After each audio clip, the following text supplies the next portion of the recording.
Okay, here I'm working on a 2009 Ford Focus. Okay, this is the starter relay. Okay, I went ahead and replaced the rear wiper and placed it in the starter. Went inside and tried to crank it and still nothing. So basically I put it back in its place, and then I grabbed a piece of wire or a paper clip.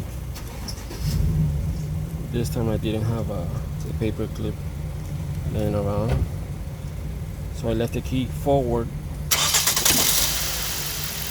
and I crank the starter and the vehicle stays on. So this confirms that there's a problem with either the ignition switch or the wire coming to the starter side, but I have a feeling that it could be the ignition pin that's between the cylinder, the key cylinder, and the ignition switch. But anyways, I'm going to have the customer drive this car to the shop, and then we'll go ahead and go further. Thanks for watching.